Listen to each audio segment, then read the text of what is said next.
नमस्कार, स्वागत है आप सभी का। मैं हूं आपके साथ अमृता चौरसिया। इस वक्त की अहम खबरों के साथ करेंगे बुलेटिन की शुरुआत, लेकिन बात कोविड महामारी से बचाव की। कोरोना महामारी के खिलाफ पूरा देश एकजुट होकर लड़ रहा है। आप भी हमारे साथ सुरक्षा और बचाव के एहतियाती उपायों का संकल्प लें।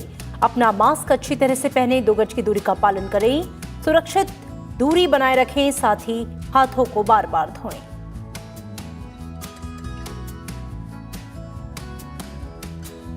और आइए शुरुआत मुख्य समाचारों के साथ। राष्ट्रपति के अभिभाषण से जुड़े धन्यवाद प्रस्ताव पर राज्यसभा में चर्चा जारी। बीजेपी सांसदों ने कहा, समाज के वंचित तबकों को मजबूत करने के लिए समर्पित है सरकार। विपक्ष ने की किसानों से जुड़े मुद्दे के जल्द समाधान की अपील।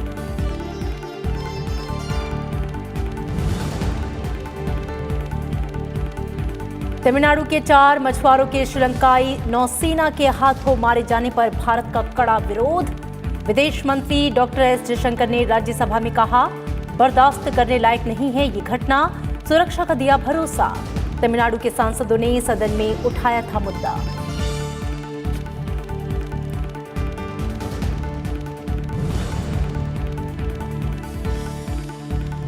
लोकसभा में गतिरोध के चलते नहीं हो पाई राष्ट्रपति के अभिभाषण से जुड़े धन्यवाद प्रस्ताव पर आगे की चर्चा। कृषि कानून वापस लिए जाने की मांग पर अड़े विपक्षी दल। संसदीय कार्य मंत्री ने कहा, चर्चा को लेकर सभी दलों में बनी थी सहमति। कार्यवाही रात 9 बजे तक के लिए स्थगित।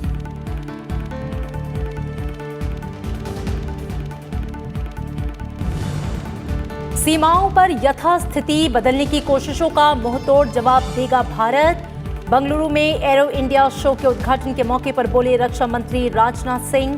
कहा, सेनाएं देश की संप्रभुता और अखंडता की हर कीमत पर रक्षा के लिए हैं तैयार।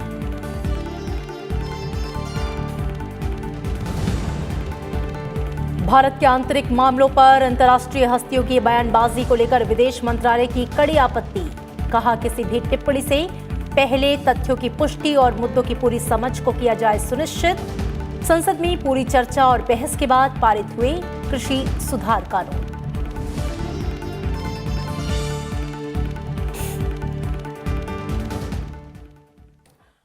राज्यसभा में आज राष्ट्रपति के अभिभाषण से जुड़े धन्यवाद प्रस्ताव पर चर्चा हुई। इस दौरान सभी दलों के सांसदों ने किसानों के मुद्दे को प्रमुखता से उठाया। उच्च सदन में बीजेपी सांसद भुवनेश्वर कालिता ने धन्यवाद प्रस्ताव पेश किया, जिसका बीजेपी के विजयपाल सिंह तोमर ने समर्थन किया। इस दौरान विपक्षी सांसदों ने कई संशोधन भी पेश किए। चर्चा की शुरुआत करते हुए बीजेपी सांसद भुवनेश्वर कालिता ने कहा कि सरकार ने नए कृषि कानूनों के जरिए किसानों के उत्थान का काम किया है। 3 farm laws have been passed by both the houses of parliament, and with much deliberations, the benefits of these 3 important farm reforms have started reaching to more than 10 crore people, small farmers. And in fact, there had been no reduction of rights and facilities of the farmers. Bhubaneswar Kalita ने कहा कि राष्ट्रपति का अभिभाषण प्रधानमंत्री नरेंद्र मोदी के नेतृत्व में हासिल उपलब्धियों से भरा है, क्योंकि उनकी सरकार वादों को 100% लागू करने में यकीन रखती है। The government is dedicated to strengthen the underprivileged sections of the society and build a strong nation. So the life and livelihood is the priority of the government. Our Prime Minister Shri Narendra Modi ji always believes in 100% and not less than that, unlike the previous governments. BJP सांसद विजयपाल सिंह तोमर ने धन्यवाद प्रस्ताव का समर्थन किया। उन्होंने कहा कि नए कृषि कानूनों को पारित करने से पहले संबंधित पक्षों से व्यापक चर्चा की गई। यहां कानून को बनाने से पहले कुछ लोगों ने कहा कि लोगों में चर्चा नहीं हुई। इस 15-20 साल में, 2 दशक में 12 एक्सपर्ट्स की कमेटी बनी है। तमाम स्टेक होल्डर्स के साथ डिस्कशन हुए हैं, उनको विश्वास में लिया गया है, तब यह कानून बनाए गए हैं। अब मैं बताना चाहता हूं, यूपीए के टाइम में 13-14 में गेहूं की खरीद हुई थी 3,384 करोड़ की, जो किसानों को मिला था। एनडीए ने 19-20 में दिया 6,280 करोड़ और 20-21 में 7,560 करोड़। राष्ट्रपति के अभिभाषण पर धन्यवाद प्रस्ताव पर चर्चा के दौरान नेता प्रतिपक्ष गुलाम नबी आजाद ने जम्मू कश्मीर में डीडीसी चुनाव कराने के लिए सरकार को बधाई दी। चर्चा के दौरान प्रधानमंत्री नरेंद्र मोदी भी सदन में मौजूद थे। गुलाम नबी आजाद ने प्रधानमंत्री नरेंद्र मोदी से जम्मू कश्मीर को फिर से राज्य का दर्जा देने की मांग की। उन्होंने किसानों का मुद्दा भी उठाया और सरकार से तीनों कृषि कानूनों को वापस लेने की मांग की। चर्चा में बीजेपी, एआईएडीएमके, टीआरएस और समाजवादी पार्टी समेत अन्य दलों के सांसदों ने भी हिस्सा लिया और अपने विचार रखे।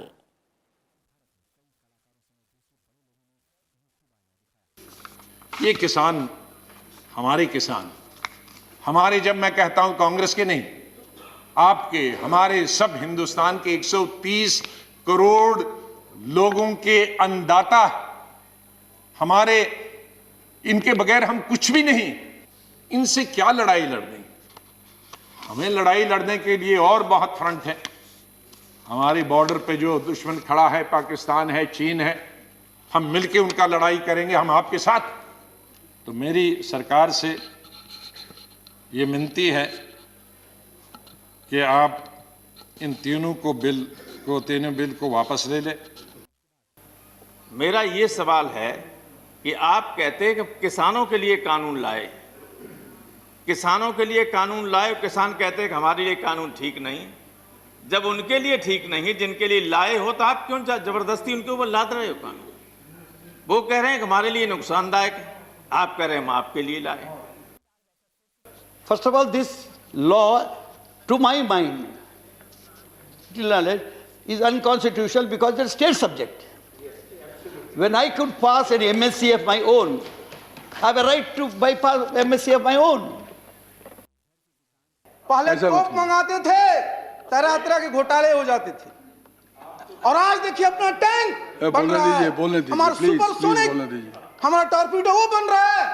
पहले तो हम लोग 303 से ही काम चलाते रहते थे। आज आप देखिए इंसास है, और भी अच्छी अच्छी हमारी बंदूक राइफलें बन रही हैं। ये सब चीजें हैं। Or few farmer leaders is not going to solve the problem. My suggestion to the government that a proper, impartial inquiry should be instituted into the incident. Let it be headed by a sitting Supreme Court judge. Let us know the truth. Who was behind all these things? How thousands and thousands of people were allowed to enter into the Red Fort? Agriculture is being supported by the central government. Even more support has been provided by our Honorable Finance Minister in his budget proposals. So I welcome, I support the Presidential address. Rajya Sabha में राष्ट्रपति के अभिभाषण से जुड़े धन्यवाद प्रस्ताव पर अब 10 की जगह 15 घंटे चर्चा होगी। सरकार और विपक्ष की ओर से धन्यवाद प्रस्ताव पर चर्चा के लिए 5 घंटे का अतिरिक्त समय देने का अनुरोध किया गया, जिसे सभापति ने मंजूर कर लिया। राज्यसभा में 3 दिनों तक प्रश्नकाल नहीं होगा। So we will go by that, and accordingly I instruct the Secretariat to reallocate time as per the present arrangement of 14.5 hours होगा, आधा घंटा इसमें गए तो। सो इस हिसाब से समय को बांटना पड़ेगा, सब सदस्यों को अवगत कराना पड़ेगा। Normally this is not done, suspension of 0 hour or question hour, but at times it was done earlier also, and now that there is a specific request and there is a broad agreement in the house, I am willing to go by that. Rajya Sabha की कार्यवाही में गतिरोध पैदा करने पर सभापति M Venkaiah Naidu ने आम आदमी पार्टी के 3 सांसदों के खिलाफ नियम 255 का इस्तेमाल किया। उच्च सदन में शून्यकाल पूरा होने पर आम आदमी पार्टी के सांसद संजय सिंह, सुशील गुप्ता और एनडी गुप्ता ने नारेबाजी करते हुए किसानों से जुड़ा मुद्दा उठाने का प्रयास किया। सभापति ने उन्हें अनुमति नहीं दी और कहा कि सदस्य राष्ट्रपति के अभिभाषण पर होने वाली चर्चा में अपनी बात रख सकते हैं। इसके बाद भी तीनों सांसदों ने कार्यवाही में अवरोध डालने की कोशिश की। बार बार अपील के बावजूद सहयोग नहीं मिलने पर सभापति ने नियम 255 के तहत इन तीनों सांसदों को दिन भर की बाकी बची कार्यवाही से बाहर जाने का आदेश दिया।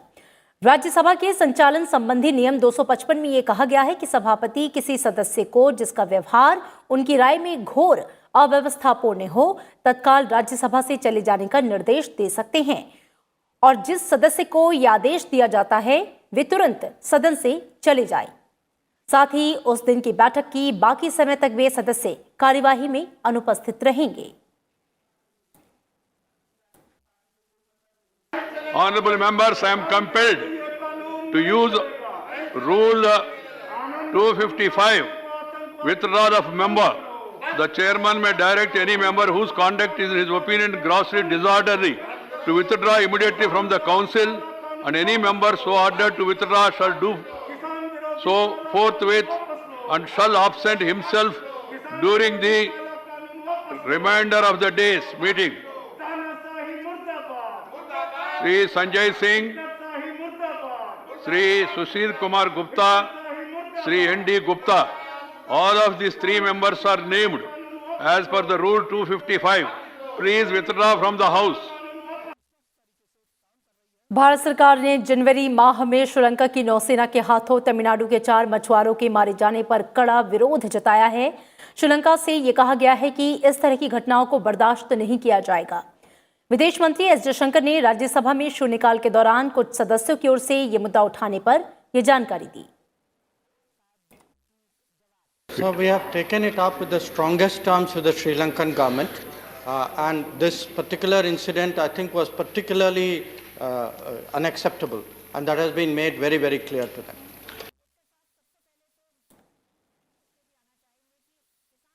और इससे पहले डीएमके सांसद तिरुचि शिवा और एआईएडीएमके सांसद एम थंबीदुरई ने श्रीलंका की नौसेना के हाथों तमिलनाडु के मछुआरों के मारे जाने का मुद्दा उठाया। सांसदों ने सरकार से ये सुनिश्चित करने की मांग की कि इस तरह की घटना दोबारा ना हो। राज्यसभा के सभापति एम वेंकैया नायडू ने कहा कि यह गंभीर मुद्दा है। उन्होंने ये उम्मीद जताई कि केंद्र सरकार इस बारे में समुचित कदम उठाएगी।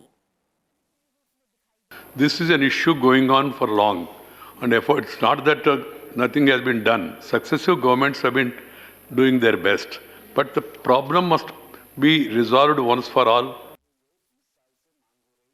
लोकसभा में अवरोध की वजह से राष्ट्रपति के अभिभाषण से जुड़े धन्यवाद प्रस्ताव पर आगे की चर्चा नहीं हो पाई। विपक्षी दलों के सांसद कृषि कानूनों को वापस लिए जाने की मांग को लेकर लगातार गतिरोध पैदा करते रहे। पहले कार्यवाही शाम 4:30 तक के लिए स्थगित की गई। इसके बाद से अवरोध जारी रहने पर फिर कार्यवाही शाम 5 बजे तक के लिए स्थगित की गई। शाम 5 बजे कार्यवाही शुरू होने पर भी हालात में बदलाव नहीं हुआ। हालांकि संसदीय कार्य मंत्री प्रहलाद जोशी ने कहा कि धन्यवाद प्रस्ताव पर चर्चा के लिए सभी दलों में सहमति बनी थी। इसके बावजूद गतिरोध जारी रहा और सदन की कार्यवाही शाम 7 बजे तक के लिए स्थगित करनी पड़ी। शाम 7 बजे कार्यवाही शुरू होने पर हालात में कोई बदलाव नहीं हुआ। इस वजह से सदन की कार्यवाही को एक बार फिर से रात 9 बजे तक के लिए स्थगित करना पड़ा। ये संसद देश के लोकतंत्र की सबसे सर्वोच्च संस्था है। उसकी मर्यादा को बनाए रखना हम सबकी जिम्मेदारी है। मैं आपसे आग्रह पूर्वक कहता हूं कि आप अपनी अपनी सीट पर जाकर बैठें और जिस विषय पर आप चर्चा करना चाहते हैं उस विषय पर चर्चा करिए। आप हम आपकी चर्चा करने के लिए हम सरकार से आग्रह करेंगे, लेकिन आप अपनी सीट पर जाकर बैठिए। एग्रीमेंट भी हुआ था कि राष्ट्रपति का अभिभाषण पर धन्यवाद चर्चा पहले प्रायोरिटी है, इसलिए हम शुरू करेंगे। प्रेसिडेंट भी है राष्ट्रपति को धन्यवाद करना, इसलिए सब एग्री भी हुआ था। लेकिन इनको क्या हो गया मुझे पता नहीं, ऑल ऑफ अ सडन पलट करके अभी ये कह रहे हैं कि हम नहीं चलने देंगे। ये राष्ट्रपति का भी अपमान है। मैं विनती करता हूं, जो कुछ भी लीडर्स के साथ चर्चा हुआ था वो चर्चा को कम से कम उसका तो मान्यता दे दीजिए, फॉलो करिए। किसान आंदोलन पर अंतर्राष्ट्रीय हस्तियों की टिप्पणियों पर भारत ने सख्त ऐतराज जताया है। भारतीय विदेश मंत्रालय ने इस मसले पर बयान जारी किया है। अंतर्राष्ट्रीय हस्तियों के भारत में कृषि कानून पर चल रहे किसान आंदोलन पर सोशल मीडिया पर की जा रही टिप्पणी पर भारतीय विदेश मंत्रालय ने सख्त ऐतराज जताया है। विदेश मंत्रालय ने अपने बयान में कहा कि बाहरी लोग भारत के आंतरिक मामलों में दखल नहीं दें। विदेश मंत्रालय ने लोगों से अपील की कि वे ऐसे मुद्दों पर कोई भी टिप्पणी करने से पहले तथ्यों की पुष्टि करें और मुद्दों को पूरी तरह समझ लें। विदेश मंत्रालय ने कहा कि विशेषकर जानी मानी हस्तियों और अन्य लोगों की ओर से सोशल मीडिया पर सनसनी फैलाने के लिए हैशटैग और बयानबाजी करने की होड़ अनुचित और गैर जिम्मेदाराना है। विदेश मंत्रालय ने कहा कि कृषि क्षेत्र से जुड़े सुधारवादी अधिनियम पूरी चर्चा और बहस के बाद ही संसद से पारित किए गए हैं। ये सुधार बाजार में किसानों की पहुंच बढ़ाने के साथ साथ अधिक लचीलापन भी देते हैं। ये आर्थिक और पारिस्थितिकी रूप से सतत खेतीबाड़ी का रास्ता साफ करते हैं। देश के बहुत कम किसानों में इन सुधारों को लेकर कुछ आपत्तियां हैं। प्रदर्शनकारियों की भावनाओं का सम्मान करते हुए सरकार के वरिष्ठ मंत्रियों ने उनके प्रतिनिधियों के साथ कई दौर की बैठकें की हैं और अब तक 11 दौर की बैठकें हो चुकी हैं। सरकार की ओर से खुद प्रधानमंत्री ने इन कानूनों के अमल को स्थगित करने की पेशकश की है। विदेश मंत्रालय ने कहा है कि ये दुर्भाग्यपूर्ण है कि निहित स्वार्थ रखने वाले तत्व अपना एजेंडा इन प्रदर्शनकारियों पर थोपने और उन्हें भटकाने की कोशिश कर रहे हैं, जैसा कि 26 जनवरी को भी देखा गया। इनमें से कुछ तत्वों ने भारत के खिलाफ अंतर्राष्ट्रीय समर्थन जुटाने की भी कोशिश की है। ऐसे असामाजिक तत्वों द्वारा बढ़ावा मिलने के कारण विश्व में महात्मा गांधी की प्रतिमाओं का अनादर किया गया है। ये भारत और सभ्य समाज के लिए निराशाजनक है। विदेश मंत्रालय ने कहा कि भारतीय पुलिस बलों ने इन प्रदर्शनों को पूरे संयम के साथ संभाला है। अनेक महिला और पुरुष पुलिस कर्मियों पर हमले किए गए हैं और कुछ मामलों में वे गंभीर रूप से घायल भी हुए हैं। मंत्रालय ने कहा कि इन आंदोलनों को भारत के लोकतांत्रिक लोकाचार और राज व्यवस्था के साथ गतिरोध समाप्त करने में सरकार और संबंधित किसानों के प्रयासों के संदर्भ में देखा जाना चाहिए। Bureau report, Rajya Sabha TV. किसान आंदोलन पर भ्रामक प्रचार को लेकर विदेश मंत्री डॉक्टर एस जयशंकर और केंद्रीय गृह मंत्री अमित शाह ने आज एक ट्वीट किया है। ट्वीट संदेश में विदेश मंत्री ने कहा कि भारत के खिलाफ प्रेरित अभियान कभी सफल नहीं होंगे। उन्होंने कहा कि भारत के पास खुद को संभालने, अपने दम पर आगे बढ़ने और अपने बूते पर सफल होने का आत्मविश्वास है। वहीं केंद्रीय गृह मंत्री अमित शाह ने कहा कि कोई भी दुष्प्रचार या बयानबाजी भारत की एकता को तोड़ नहीं सकता। कोई भी दुष्प्रचार भारत की नई ऊंचाइयों को हासिल करने से रोक नहीं सकता। गृह मंत्री ने कहा कि प्रोपेगेंडा भारत के भाग्य का फैसला नहीं कर सकता। सिर्फ प्रगति से ही भारत भाग्य तय कर सकता है। उन्होंने कहा कि भारत प्रगति हासिल करने के लिए पूरी तरह से एकजुट है।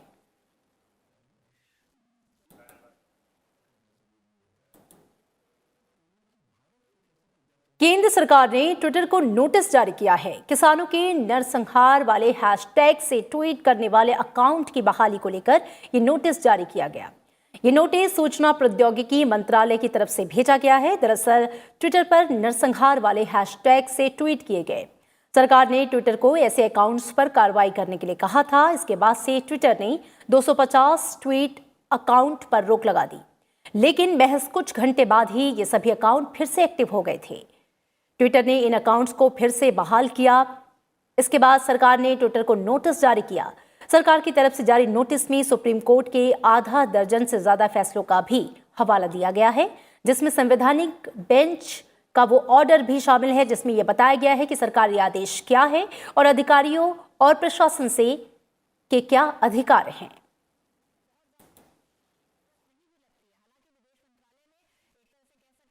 दिल्ली पुलिस ने 26 जनवरी को किसानों की ट्रैक्टर रैली के दौरान लाल किले में हिंसा और तोड़फोड़ करने में कथित रूप से शामिल 8 संदिग्धों की जानकारी देने वालों को नकद पुरस्कार देने की घोषणा की है।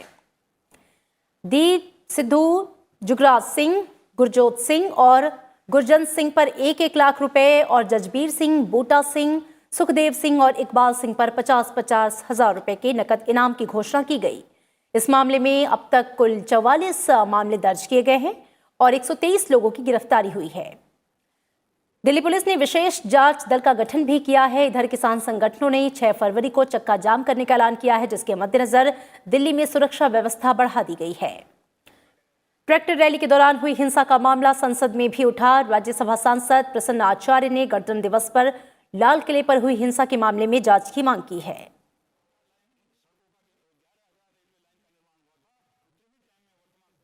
कृषि कानूनों को लेकर सरकार और किसान संगठनों के बीच अगले दौर की वार्ता को लेकर फिलहाल कोई समय तय नहीं हुआ। केंद्रीय कृषि मंत्री नरेंद्र सिंह तोमर ने कहा कि इस मामले में सरकार और किसान संगठनों के बीच किसी भी तरह की अनौपचारिक वार्ता नहीं हो रही है। कृषि मंत्री ने आंदोलन स्थल पर अधिक से अधिक बैरिकेड्स लगाने और इंटरनेट निलंबित करने को स्थानीय प्रशासन से जुड़ा कानून व्यवस्था का मामला बताया। सरकार और किसान संगठनों के बीच 22 जनवरी को 11वें दौर की वार्ता हुई थी। इस बैठक में 41 प्रदर्शनकारी किसान संगठनों के प्रतिनिधि शामिल हुए थे।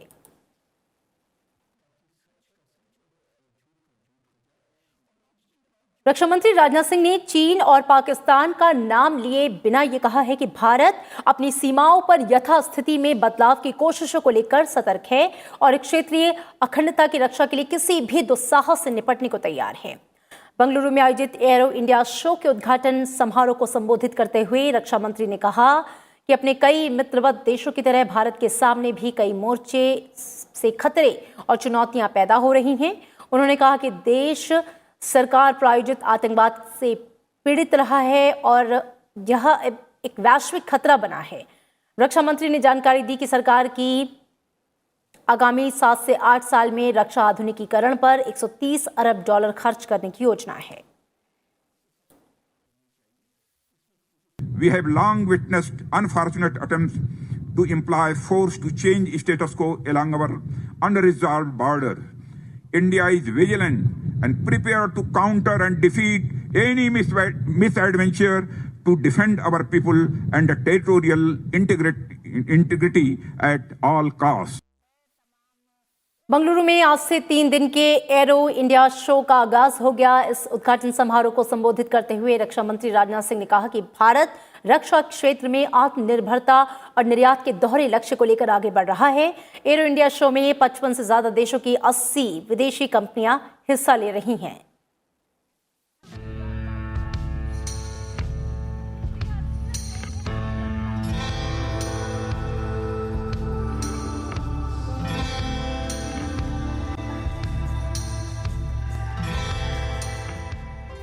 कलाबाजियां करते हेलीकॉप्टर, अपनी रफ्तार और ताकत दिखाते विमान, ये नज़ारा है कर्नाटक की राजधानी बंगलुरु का, जहां आज सुबह से 5 फरवरी तक चलने वाले एरो इंडिया शो का आगाज हुआ।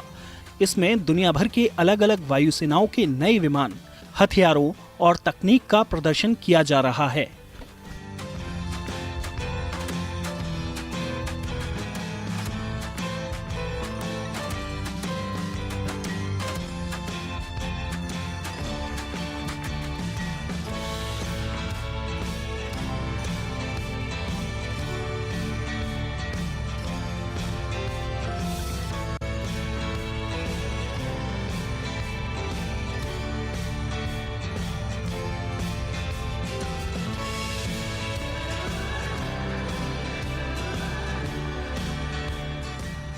रक्षा मंत्री राजनाथ सिंह ने कहा कि सरकार रक्षा क्षेत्र में आत्मनिर्भरता एवं निर्यात के दोहरे लक्ष्य पर काम कर रही है। इसके लिए सरकार ने एरोस्पेस, रक्षा सामग्रियों और सेवाओं में 35,000 करोड़ रुपए के निर्यात का लक्ष्य रखा है। साथ ही रक्षा विनिर्माण के क्षेत्र में 1,75,000 करोड़ रुपए की कुल बिक्री हासिल करने का लक्ष्य भी रखा गया है।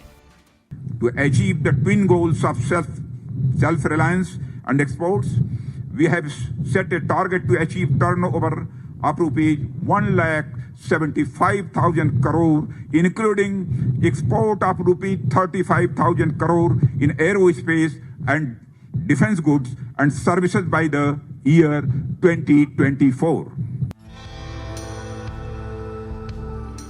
एरो इंडिया शो को लेकर प्रधानमंत्री नरेंद्र मोदी ने भी ट्वीट किया है। उन्होंने कहा है कि भारत में रक्षा और एरोस्पेस में असीमित क्षमता है। इन क्षेत्रों में सहयोग के लिए एरो इंडिया एक अद्भुत मंच है।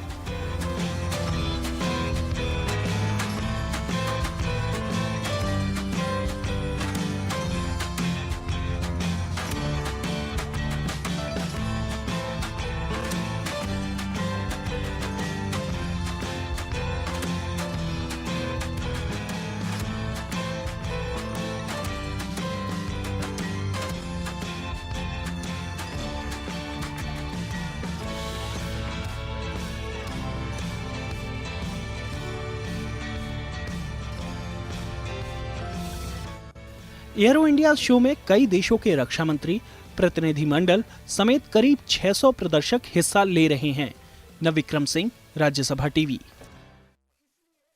वित्त मंत्रालय ने राज्यों की जीएसटी क्षतिपूर्ति की भरपाई करने के लिए 14वीं साप्ताहिक किस्त जारी की। वित्त मंत्रालय ने जीएसटी की भरपाई के लिए कुल 6,500 करोड़ रुपए जारी किए। इनमें से 23 राज्यों के लिए 5,516 करोड़ रुपए से अधिक की राशि जारी की गई, जबकि 3 केंद्र शासित प्रदेशों के लिए 483 करोड़ रुपए से अधिक जारी किए गए। वहीं केंद्र ने अब तक अनुमानित जीएसटी क्षतिपूर्ति की 72% राशि राज्यों और केंद्र शासित प्रदेशों के लिए जारी की। इनमें से 23 राज्यों के लिए अब तक 76,616 करोड़ रुपए से अधिक जारी किए गए, जबकि 3 केंद्र शासित प्रदेशों के लिए अब तक 7,383 करोड़ रुपए से अधिक जारी किया गया। आपको बता दें कि केंद्र सरकार ने जीएसटी के कार्यान्वयन के मद्देनजर राजस्व में 1,10,000 करोड़ रुपए की अनुमानित भरपाई को पूरा करने के लिए अक्टूबर 2020 में विशेष ऋण व्यवस्था शुरू की थी। इस व्यवस्था के तहत अब तक केंद्र सरकार ने 14 किस्त जारी की है।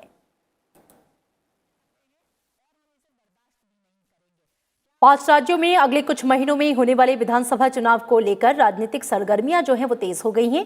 केरल, तमिलनाडु, पुडुचेरी, पश्चिम बंगाल और असम में अगले कुछ महीनों में विधानसभा चुनाव होने हैं। बीजेपी अध्यक्ष जेपी नड्डा आगामी विधानसभा चुनाव की तैयारियों का जायजा लेने के लिए 2 दिन के केरल दौरे पर हैं। आज उन्होंने केरल यूनिट की कोर समिति की बैठक कर चुनाव गतिविधियों पर चर्चा की।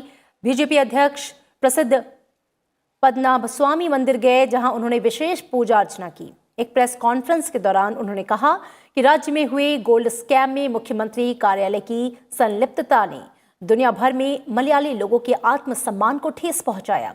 उन्होंने ये भी कहा कि एलडीएफ और यूडीएफ एक ही सिक्के के 2 पहलू हैं।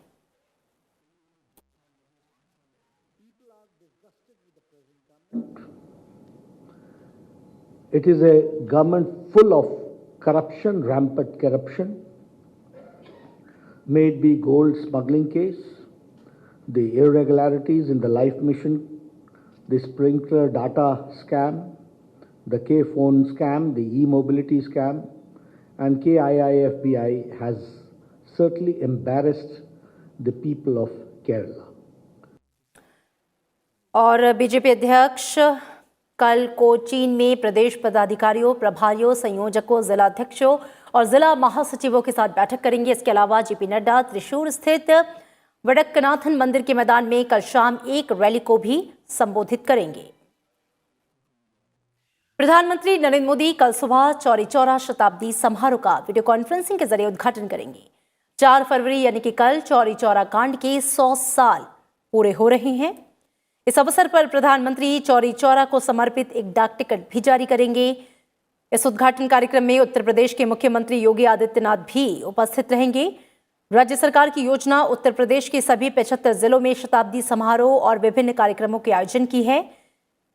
ये आयोजन 4 फरवरी से शुरू होंगे और 1 वर्ष यानी कि 4 फरवरी 2022 तक चलेंगे। चौरी चौरा की घटना देश के स्वाधीनता संग्राम में मील का पत्थर साबित हुई थी।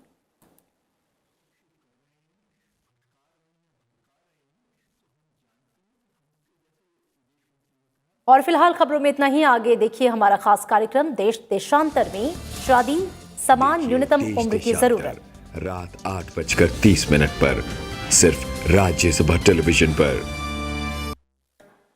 और चलते चलते एक बार फिर आपसे अपील, कोरोना महामारी के खिलाफ पूरा देश एकजुट होकर लड़ रहा है। आप भी हमारे साथ सुरक्षा और बचाव के एहतियाती उपायों का संकल्प लें। अपना मास्क अच्छी तरह से पहनें, 2 गज की दूरी का पालन करें, सुरक्षित दूरी बनाए रखें, साथ ही हाथों को बार बार धोएं।